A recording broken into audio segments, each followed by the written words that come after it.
ನಮಸ್ಕಾರ, ನಾನು ನಿಮ್ಮ ಮಂಜುಳಾ ರೆಡ್ಡಿ ಮಾತಾಡ್ತಾ ಇದ್ದೀನಿ. 20 ವರ್ಷಗಳ ಹಿಂದೆ ಮದುವೆ ಸಂಪ್ರದಾಯ ಅಂದರೆ ಸುಮಾರು 3-4 ದಿನ ಮದುವೆ ಅಂತಲೇ ಬಂದು ರಿಲೇಷನ್ಸು ಆ ಹಳ್ಳಿಯಲ್ಲಿ ಆಗಲಿ ಟೌನಲ್ಲಾಗಲಿ ನೆಂಟರು ಎಲ್ಲ ಒಂದು ತಿಂಗಳು ಮುಂಚೆನೇ ಹತ್ತಿರದವರೆಲ್ಲ ಬರ್ತಾಯಿದ್ರು. ಸುತ್ತಮುತ್ತ ಊರಿನ ಹಳ್ಳಿಗಳಲ್ಲಾದರೆ ಜನ ಎಲ್ಲ ಬರ್ತಾಯಿದ್ರು. ಮದುವೆಗೆ ಅಂತಲೇ ಎಲ್ಲ ಫ್ರೀಯಾಗಿ ಮಾಡಿಕೊಡ್ತಾಯಿದ್ರು. ಆವಾಗೆಲ್ಲ ಒಳಗಡೆ ಜಾಸ್ತಿ ಇದ್ದಿದ್ದು ಕಟ್ಟಿಗೆಗಳು ಕೊಟ್ಟುಕೊಡೋದು, ಅದನ್ನೆಲ್ಲ ನಮ್ಮ ಮದುವೆಗೆಲ್ಲನೂ.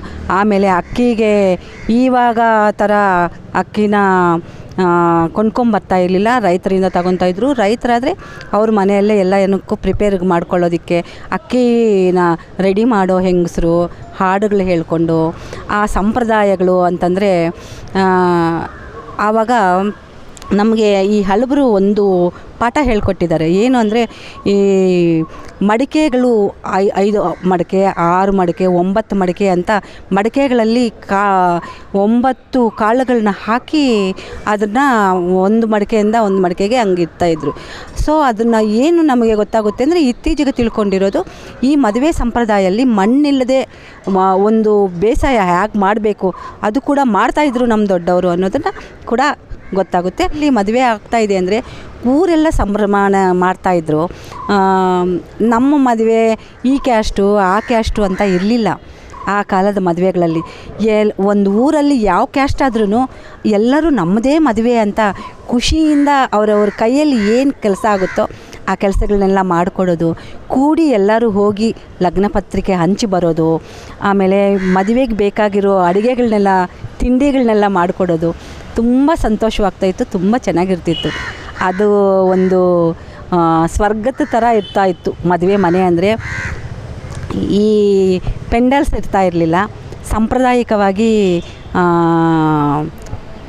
ಗಾಣಿಗೆ ಅಂತ ಒಂದು ಬರುತ್ತೆ, ಒಂದು ಮರ, ಅದರದ್ದು ಮೇಲೆ ಚಪ್ಪಡಿಗೆ ಹಾಕ್ಕೊಬಿಟ್ಟು ತೆಂಗಿನ ಮರಗಳು ಹಾಕಿ ತುಂಬ ಚೆನ್ನಾಗಿರ್ತಾಯಿತ್ತು. ಸಾಯಂಕಾಲ ಆಗೋ ಅಷ್ಟೊತ್ತಿಗೆ ಹಾಡುಗಳು ಹೇಳೋರು, ಆಮೇಲೆ ಮನೆ ಮುಂದೆ ಮಂಚಗಳು ಹಾಕ್ಕೊಂಡು ತಿನ್ನೋದು, ಇರೋದು, ಅಲ್ಲೇ ಮಲ್ಕೊಳ್ಳೋದು. ಅದೇ ಒಂದು ಹಳೇ ನಮ್ಮ ಕನ್ನಡ ಸಿನಿಮಾಗಳಲ್ಲಾಗಲಿ ತಮಿಳು ತೆಲುಗು ಫಿಲಿಮ್ಗಳಲ್ಲಿ ತೋರಿಸ್ತಾರೆ. ಅದು ನೋಡೋಕ್ಕೆ ಅಷ್ಟು ಚೆಂದ ಇರುತ್ತೆ. ತುಂಬ ಒಳ್ಳೆ ಕ್ವಶನ್ ಕೇಳಿದ್ರಿ. ನಾನು ನಿಮ್ಮ ಕ್ವಶನಿಂದನೇ ನನಗೆ ಭಾಳ ಖುಷಿ ಆಯಿತು. ಆ ಮದುವೆ ನೆನೆಸ್ಕೊಂಡ್ರೇ ಅಷ್ಟೊಂದು ಸಂತೋಷ ಆಗುತ್ತೆ. ಈಗಿನ ಜನ್ರೇಷನ್ನಲ್ಲಿ ಯಾವ ಥರ ನಡೀತಾ ಇದೆ? ಈಗಿನ ಜನರೇಷನ್ನಲ್ಲಿ ಒಂದು ಮದುವೆ ಅಂದರೆ ಹಳೆ ಕಾಲದಲ್ಲಿ ಖರ್ಚು ಕಡಿಮೆ ಇರ್ತಿತ್ತು. ಯಾಕಂದರೆ ಮನೆಗಳ ಮುಂದೆ ಮಾಡ್ತಿದ್ರು, ಜನ ಎಲ್ಲ ಕೂಡಿ ಬರ್ತಿದ್ರು, ಅಡ್ಜಸ್ಟ್ ಮಾಡ್ಕೊತಾಯಿದ್ರು. ಯಾರಿಗೋ ಬಂದಿರೋ ಗಂಡಸರಿಗೆ ದೊಡ್ಡವ್ರಿಗೆ ಮಾತ್ರ ಚೇರ್ಗಳಾಗ್ತಾಯಿದ್ರು. ಅದೊಂಥರ ಗಾಳಿನೇ ಚೆನ್ನಾಗಿರ್ತಾಯಿತ್ತು, ಮದುವೆ ವಾತಾವರಣದ ಗಾಳಿನೇ ಚೆನ್ನಾಗಿರ್ತಿತ್ತು. ಈಗೆಲ್ಲ ದೊಡ್ಡದಾಗಿ ಛತ್ರಗಳಲ್ಲಿ ಅಲ್ಲೋ ಇಲ್ಲೋ ಮಾಡ್ತಾರೆ, ಏನೋ ಅಷ್ಟು ನ್ಯಾಚುರಾಲಿಟಿ ಅನಿಸಲ್ಲ. ಮದುವೆಗಳಾಗ್ತಾಯಿದ್ದಾರೆ, ಊಟಗಳು ತಿಂಡಿಗಳು ಜಾಸ್ತಿ, ಐಟಮ್ಸು ಜಾಸ್ತಿ ಇರ್ತವೆ. ಅದು ಅದ್ಧೂರಿಯಾಗಿ ಮಾಡಬೇಕು, ನಾನು ಅವ್ರಿಗಿಂತ ಜಾಸ್ತಿ ಅದ್ಧೂರಿಯಾಗಿ ಮಾಡಬೇಕು, ಇವರಿಗಿಂತ ಜಾಸ್ತಿ ಅದ್ಧೂರಿಯಾಗಿ ಮಾಡಬೇಕು ಅಂತ ಅವರು ಮಾಡೋದು 1:30 ಊಟ. ಮುಂದಿನ ದಿನ ಸಾಯಂಕಾಲ ರಿಸೆಪ್ಷನ್ ಮಾಡ್ಕೊತಾರೆ, ತಿರುಗಿ ಮಾರನೇ ದಿನ ಊಟ ಹಾಕ್ತಾರೆ. ಹಾಗಾಗಿ 1:30 ದಿನ ಅಂತ ಲೆಕ್ಕ ಹಾಕ್ಬೋದು. ಅಷ್ಟಕ್ಕೆ ಕೋಟ್ಯಾಂತರ ರೂಪಾಯಿ ಖರ್ಚು ಮಾಡ್ತಾಯಿದ್ದಾರೆ. ಹೇಳಬೇಕು ಅಂತಂದರೆ ಒಂದು ಮದುವೆ ಆದಮೇಲೆ ಆ ಗಂಡಿಗಾಗಲಿ ಹೆಣ್ಣಿಗಾಗಲಿ ಕಷ್ಟ ಬಂದರೆ ಬಂದಿರೋ ಇಷ್ಟು ಜನನೂ ಯಾರೂ ಹತ್ರಕ್ಕೆ ಬರಲ್ಲ, ಯಾರೂ ಸಹಾಯ ಮಾಡಲ್ಲ. ಅಷ್ಟರಲ್ಲಿ ಒಂದು 10 ಜನ 10,000 ಕೊಟ್ಟರು ಕೂಡ ಆ ಮದುವೆಯಲ್ಲಿ ನಷ್ಟ ಹೋಗೋದು ಯಾವಾಗಲೂ ಹೆಣ್ಣು ಮಗಳು ನಷ್ಟ ಹೋದಾಗ, ಕಷ್ಟ ಬಂದಾಗ ಆ ಮದುವೆಗೆ ಬಂದಿರೋರು ಒಂದು 10 ಮೆಂಬರ್ಸ್ ಅವಳಿಗೆ ಒಂದು ಸಾಥ್ ಕೊಟ್ಟರೆ, ಒಂದು 10,000 ಕೊಟ್ಟರು ಕೂಡ ಅವಳು ಇರೋ ಮಕ್ಕಳನ್ನ ಸಾಕ್ಕೊಂಡು ಅವಳು ಮುಂದಕ್ಕೆ ಬರ್ತಾಳೆ. ಆದರೆ ಈ ಕೆಲಸನ ಯಾರೂ ಮಾಡಲ್ಲ. ಮದುವೆಗೆ ಮಾತ್ರ ಸಾವಿರಾರು ಜನನ ಕರೀತಾರೆ, ಬರ್ತಾರೆ, ಒಳ್ಳೆಯದಾಗಲಿ ಅಂತ ನಾವು ಊಟ ಹಾಕ್ಸೋದು, ಯಾರೇ ಆಗಲಿ ಅಷ್ಟೇ, ನಮ್ಮ ಮಕ್ಕಳಿಗೆ ಒಳ್ಳೆಯದಾಗಲಿ ಅಂತ ಕರೆದು ಇವರು ದೊಡ್ಡಸ್ತಿಕೆ ತೋರಿಸ್ಕೊಳ್ಳೋದಕ್ಕೆ ಮದುವೆಗಳು ಮಾಡ್ತಾರೆ. ಆದರೆ ಅವ್ರ ಕಷ್ಟ ಬಂದಾಗ ಒಬ್ಬರು ಕೂಡ ಸಹಾಯಕವಾಗಿ ನಿಂತಿರೋದು ನಾನು ಇದುವರೆಗೂ ನೋಡಿಲ್ಲ. ಯಾರೋ ಹತ್ತಿರದವರೋ ಫ್ರೆಂಡ್ಸೋ ನಿಂತಿರ್ಬೋದು. ಈ ಸಂಪ್ರದಾಯನ ಯಾವ ಥರ ಖಂಡಿಸಬೇಕಾ ಇಲ್ಲ ಒಪ್ಕೊಳ್ಬೇಕಾ ಅನ್ನೋದು ಯಾವಾಗಲೂ ಡೈಲಮನಲ್ಲೇ ಇದೆ. ಹೆಣ್ಣಿನ ಕಡೆಯವರೇ ಹುಡುಗನ ಮನೆ ಹೇಗಿದೆ ಅವರಿಗೆ ಎಷ್ಟು ಜಮೀನಿದೆ, ಈ ಜಾಬುಗಳನ್ನ ನೋಡ್ತಾ ಇರಲಿಲ್ಲ ಆವಾಗ. ಅವರಿಗೆ ಗ್ಯಾರಂಟಿ ಇರೋದೇನು, ಅವನಿಗೆ ಜಮೀನು ಇದೆಯಾ ಇಲ್ವಾ, 2 ಎಕರೆ ಆಗಲಿ 3 ಎಕರೆ ಆಗಲಿ 1 ಎಕರೆ ಆಗಲಿ ಸ್ವಂತ ಮನೆ ಇದೆಯಾ, ಜಮೀನು ಇದೆಯಾ, ಅವರಲ್ಲಿ ಉಳುಮೆ ಮಾಡ್ತಾರಾ ಇಲ್ವಾ, ಇದನ್ನು ಫಸ್ಟು ಹೆಣ್ಣು ಕಡೆಯವರು ವಿಚಾರಿಸ್ಕೊತಾಯಿದ್ರು. ಆಮೇಲೆ ಹುಡುಗನ ಕಡೆಯವ್ರನ್ನ ಕರೆಸ್ತಾಯಿದ್ರು. ಅವರು ಬಂದಾಗ ಸ್ವಲ್ಪ ಮಾಡ್ರನ್ ಆಗಿರೋರು ಮಾಮೂಲಾಗಿ ಹುಡುಗಿನ ಕಾಫಿನೋ ಅದೋ ಇದೋ ಟಿಫನ್ನೋ ಕೊಡಿಸ್ತಾಯಿದ್ರು. ಆವಾಗ ಹುಡುಗಿನ ನೋಡ್ತಾಯಿದ್ರು, ಪಕ್ಕದಲ್ಲಿ ಕೂರಿಸ್ಕೊಂಡು ಚಾಪೆ ಮೇಲೆ ಮುಂದ್ಗಡೆ ಕೂರ್ತಾಯಿದ್ರು. ಗಂಡಿನ ಕಡೆಯವರೆಲ್ಲ ಚೇರ್ಗಳಲ್ಲಿ ಕೂರಿಸ್ಕೊಂಡು ಜನ್ರಲ್ಲಾಗಿ ಮಾತಾಡ್ತಾಯಿದ್ರು. ಏನಮ್ಮ ಚೆನ್ನಾಗಿದೆಯಾ, ಏನು ಓದಿದೆಯಾ, ನಿನಗೆ ಹಾಡು ಬರುತ್ತಾ, ಅದು ಇದು ಅಂತ ಸ್ವಲ್ಪ ಮಾಡ್ರನ್ ಬಂದ ಮೇಲೆ ಒಂದು ಸ್ವಲ್ಪ ಅವರು ಕೂಡ ಮಾಡ್ರನ್ನಾಗಿ ಮಾತಾಡ್ತಾಯಿದ್ರು. ಅದಕ್ಕೂ ಮುಂಚೆ ಹುಡುಗಿನ ಕೂರಿಸ್ಕೊಂಡು ಈ ಪ್ರಶ್ನೆಗಳೆಲ್ಲ ಕೇಳಿ, ಇದು ಜಡೆ ನಿಜವಾದ ಜಡೆನಾ, ಇಲ್ಲ ಅವಳು ನಡೆಯೋವಾಗ ಚಿಟಿಕೆ ಬೀಳುತ್ತಾ, ಕಾಲಲ್ಲಿ ಚಿಟಿಕೆ ಬೀಳುತ್ತೆ, ಅದು ಅವಲಕ್ಷಣನ, ಕಾಲಲ್ಲಿ 2ನೇ ಬೆರಳು ಉದ್ದ ಇರುತ್ತೆ, ಹಾಗಿದ್ದರೆ ಗಂಡನ ಕಂಟ್ರೋಲ್ ಮಾಡ್ತಾರಂತೆ, ಅದು ಆ ಥರ ಏನಾದರೂ ಇದೆಯಾ, ಇಲ್ಲ ಏನಾದರೂ ಮಾತಾಡೋವಾಗ ತೊದಲಿದೆಯಾ, ಈ ಥರ ಪರೀಕ್ಷೆಗಳನ್ನೆಲ್ಲ ಅವರು ಮಾತಾಡೋ ರೀತಿಯಲ್ಲಿ ಕಂಡುಹಿಡಿತಾಯಿದ್ರು. ಹಾಗಾಗಿ ಬಂದು ಹುಡುಗನ ಕಡೆಯವರು ನೋಡಿ, ಆಮೇಲೆ ಯಾವಾಗೂ ಕೂಡ ಇದು ಡೌರಿ ತಗೊಳ್ಳೋದು ಇರಲಿಲ್ಲ. ಗಂಡು ಮಕ್ಕಳೇ ಡೌರಿ ಕೊಡ್ತಾಯಿದ್ರು, ಯಾಕಂದರೆ ಆವಾಗ ಹೆಣ್ಮಕ್ಳು ಕಮ್ಮಿ ಇದ್ದರು. ಇನ್ನು ಮುಂದಿನ ಕಾಲ ಹೋದರೆ ಅದು ತಿರ್ಗಾ ವಾಪಸ್ ಬರುತ್ತೆ, ಗಂಡನ ಕಡೆಯವರೇ ವರದಕ್ಷಿಣೆ ಕೊಟ್ಟು ಮದುವೆ ಮಾಡ್ಕೊಳ್ಳೋ ಕಾಲ. ಆಮೇಲೆ ಬರ್ತಾ ಏನಾಯಿತು ಅಂತಂದರೆ, ನಮ್ಮ ಹುಡುಗಿಗೆ ನಾವು ವರದಕ್ಷಿಣೆ ಕೊಡ್ತಾಯಿದ್ದೀವಿ, ಇದು ಪ್ರತಿಷ್ಠಿತೆ ಅನ್ನೋ ಒಂದು ಮೂಮೆಂಟ್ ಬಂತು.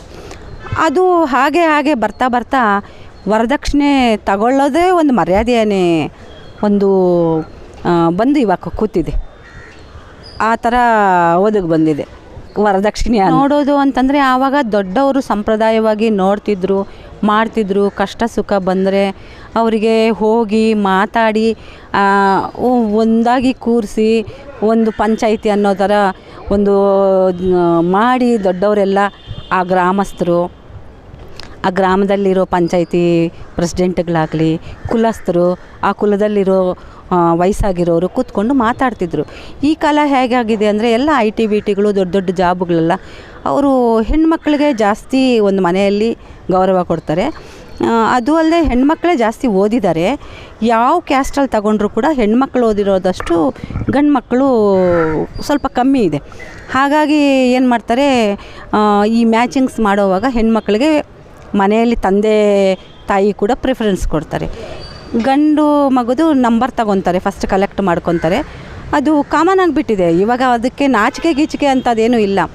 ಆ ನಂಬರಿಂದ ಹೆಣ್ಮಗಳಿಗೆ ಫಸ್ಟ್ ಕೊಡ್ತಾರೆ, ಅವರಿಬ್ಬರು ಫೋನಲ್ಲಿ ಮಾತಾಡ್ಕೊತಾರೆ. ಯಾಕಂದರೆ ಇದು ನಡೆದಿರೋದು ವಿಷಯ. 4 ಕಂಡೀಷನ್ಸ್ ಹಾಕ್ತಾಳೆ, ನಾನು ಮನೆಯಲ್ಲಿ ಡ್ರೆಸ್ ಹಾಕ್ತೀನಿ, ನೀವು ಒಪ್ಪಿಗೆ ಕೊಡಬೇಕು.